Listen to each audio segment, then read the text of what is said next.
Decision making पर आप की राय क्या है कि कैसे हम अच्छे डिसीजंस ले सकते हैं, और डिसीजन मेकिंग में क्या क्या पॉइंट्स हम माइंड में रख सकते हैं?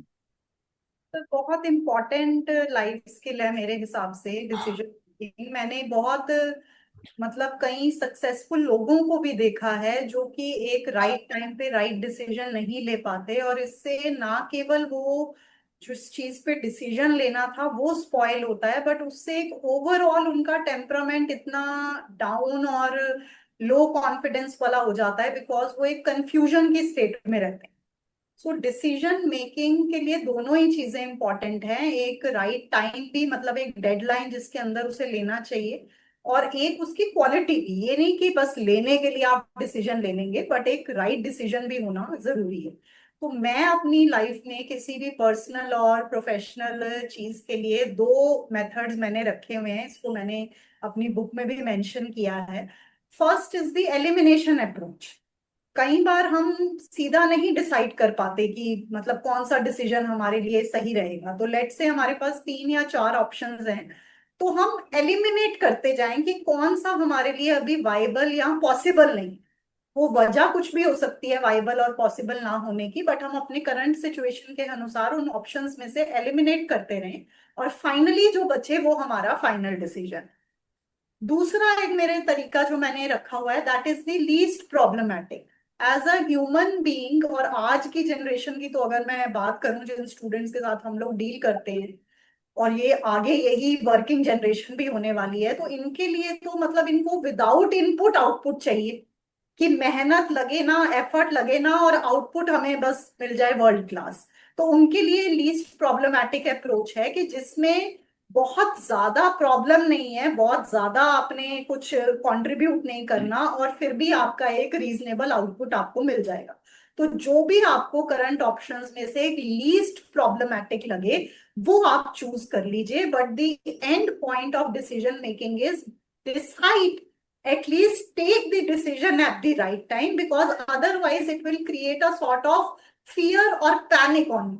तो ये मेरा डिसीजन मेकिंग के ऊपर कंट्रीब्यूशन है।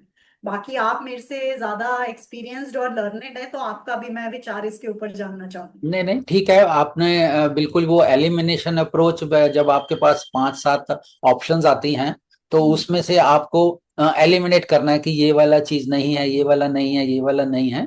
तो ये हाँ। वाली चीजें, एलिमिनेशन अप्रोच तो बहुत अच्छी अप्रोच जो है, ये मेरे लिए भी एक नई चीज है कि ये एलिमिनेशन जो आपने किताब में भी मेंशन की हुई है। तो हाँ। वो बहुत अच्छा से आपने एक्सप्लेन किया कि एलिमिनेशन की आपके सामने 4 पॉसिबिलिटीज हैं, तो उसमें से आप एलिमिनेट करो कि ये मैं नहीं करना, ये नहीं करना, ये नहीं करना, तो you can make a good decision.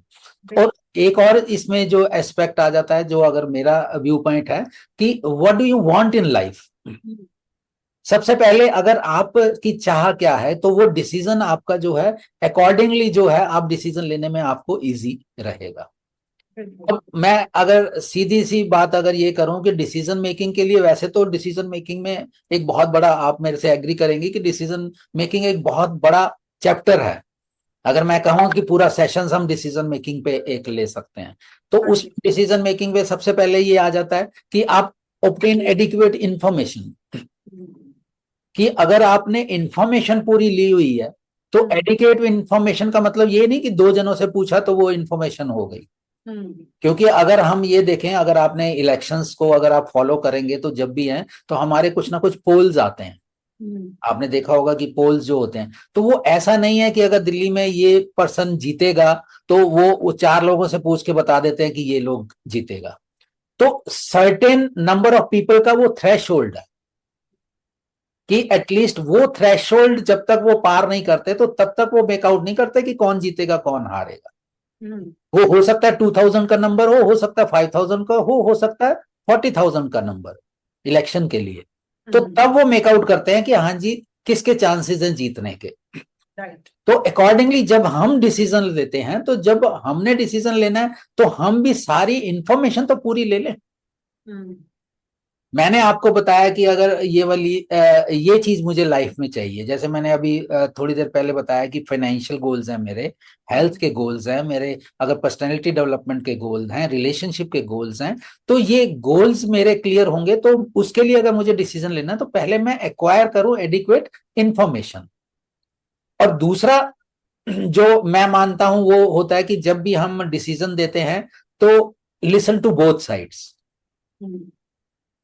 आपने ये देखा होगा कि आजकल के कॉन्फ्लिक्ट्स हैं कि लिसन टू बोथ साइड्स कितना इंपॉर्टेंट है। इसके लिए भी मैं एक एग्जांपल दूंगा, मेरे मित्र का एग्जांपल दूंगा, वो लाइव एग्जांपल है जो एक्सप्लेन करेगा कि किस तरह से ये आपको दोनों साइड्स को सुनना जरूरी है।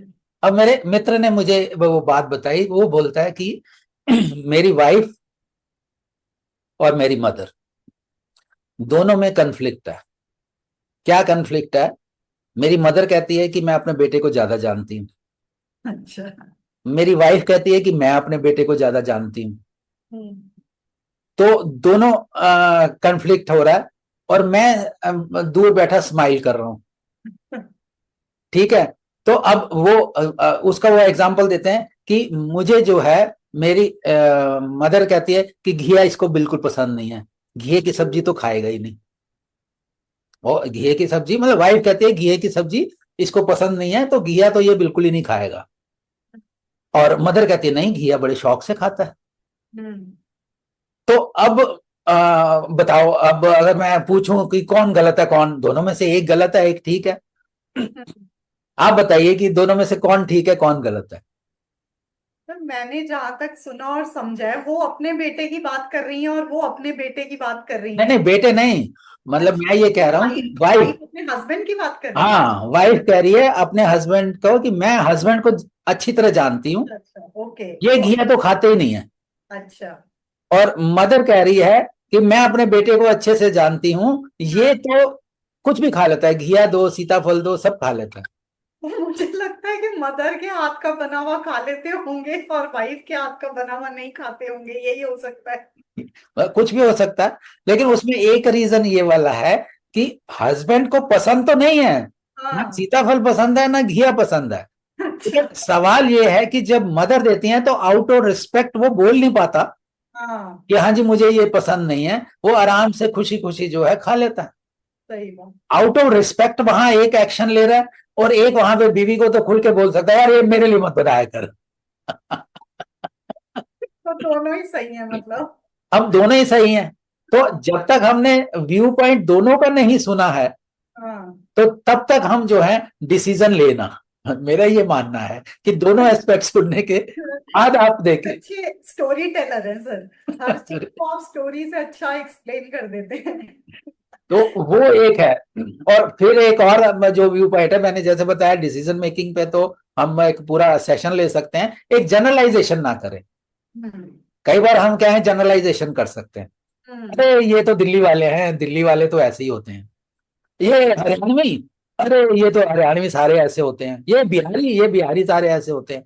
अब मुझे बताओ, दिल्ली की 1,40,00,000 की पॉपुलेशन है, 1.5 करोड़ की पॉपुलेशन में आप कितने दिल्ली वालों से मिले हैं जो ये ओपिनियन करिए सभी दिल्ली वाले ऐसे होते हैं? सही बात। या बिहार के कितने लोगों से आप इंटरेक्शन किया और आपने बोला सब बिहार के ऐसे लोग होते हैं?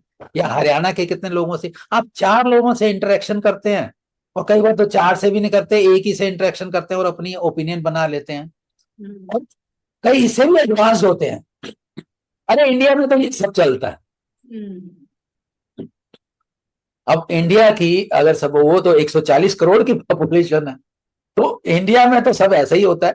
तो ये जो लूज कमेंट्स हैं, जनरलाइज हम कर दिया कि ये वाले, तो वो अगर हम जनरलाइज ना करें तो हमारी डिसीजन मेकिंग जो है अपने आप ही अच्छी हो जाएगी। एक बिल्कुल। और तरीका मैं आपको बता देता हूं, क्योंकि मैंने ये बताया कि एक होता है बाइनरी डिसीजंस, हम्म। गलत और ठीक, हम्म। ये अच्छा है ये बुरा। हम्म। तो ऐसा तो सिचुएशन नहीं होती, एक जो या तो अच्छा होगा या बुरा होगा, बीच वाला कुछ नहीं होता। बिल्कुल होता है सर। और उसमें बहुत सारी चीजें आती हैं, तो ब्लैक एंड व्हाइट में कुछ नहीं है, तो वो डिपेंड करता है। जैसे एक एग्जांपल मैं दूं कि उसमें आपको ये लगे कि ये आदमी जो है बहुत अच्छा है, हम्म। ये आदमी अच्छा है, ये आदमी ठीक ठाक है, ये आदमी खराब है, ये आदमी बहुत खराब है, ये आदमी तो नीच है। तो ये तो आपने बताई दी। तो अब इतनी सारी चीजें हो गई, तो इसीलिए जो है जब डिसीजन लेना है तो वो बड़ा केयरफुली